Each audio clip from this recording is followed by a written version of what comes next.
Hi friends, Assalamu alaikum. இன்னைக்கு mamma சமையல்ல ரொம்ப ஹெல்த்தியான ஒரு ரெசிபி தான் பார்க்க போறோம். மஸ்க்மெலான் சொல்லக்கூடிய கிர்னிப்பழ ஜூஸ் எப்படி செய்யறதுன்னு தான் இன்னைக்கு நாம பார்க்க போறோம்.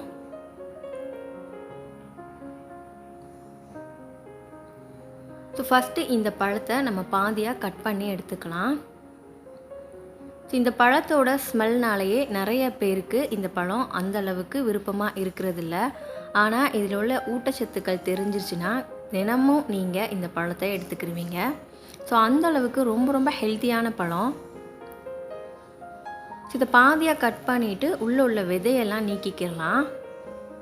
இந்த பழத்தில் விட்டமின் ஏ, இ, சி இருக்குது.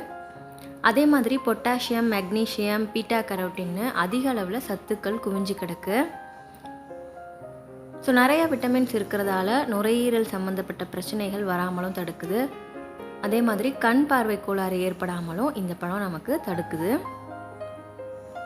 இதில் நிறைய பீட்டா கரோட்டின் இருக்கிறதால இதை நம்ம அடிக்கடி உணவில் எடுத்துக்கும் போது நம்மளுடைய ஸ்கின்க்கு நல்ல ஒரு க்ளோ கிடைக்குது. இந்த பழத்தில் 70% நீர்ச்சத்து இருக்கிறதால இந்த கோடை காலத்தில் நம்ம உடம்பை நல்லா ஹைட்ரேட்டாக வச்சுக்குது. இந்த விதையெல்லாம் நீக்கியாச்சு. அடுத்ததாக இதுக்குள்ளே உள்ள பழத்தையும் நம்ம தனியாக பிரித்து எடுத்துக்கலாம்.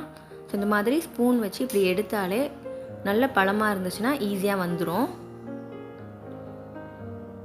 இப்படி இதை எடுத்துக்கலாம்.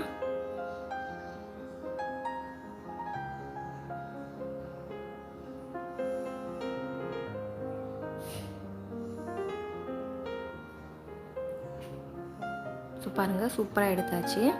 இந்த சதை பகுதியில் அதிக அளவில் நார்ச்சத்தும் இருக்குது. இப்போ ஒரு ஜாரில் நம்ம எடுத்து இந்த பழத்தை சேர்த்துக்கலாம். இந்த பழம் இனிப்பு கொஞ்சம் கம்மியாக தான் இருக்கும். உங்கள் தேவைக்கு நீங்கள் வெல்லம் அல்லது சுகர் சேர்த்துக்கோங்க. ஃபஸ்ட்டு இதை லைட்டாக பிளெண்ட் பண்ணி எடுத்துக்கலாம்.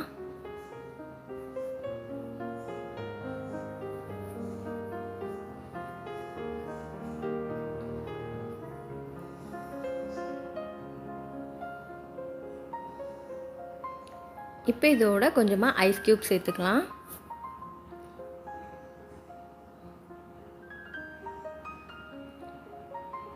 மறுபடியும் இதை நல்லா பிளெண்ட் பண்ணிக்கலாம்.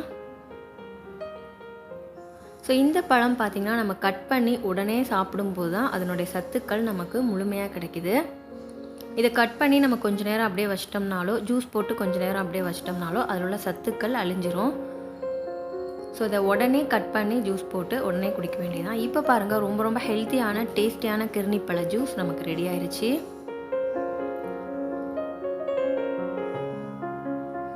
இந்த ரெசிபி கண்டிப்பாக ட்ரை பண்ணி பாருங்கள். இந்த வீடியோ உங்களுக்கு பிடிச்சிருந்தா லைக் பண்ணுங்கள், ஷேர் பண்ணுங்கள். மறக்காமல் மம்மா சமையல் சேனலை சப்ஸ்கிரைப் பண்ணுங்கள். நாம் அடுத்த ஒரு புதுமையான வீடியோவில் சந்திப்போம். பாய்.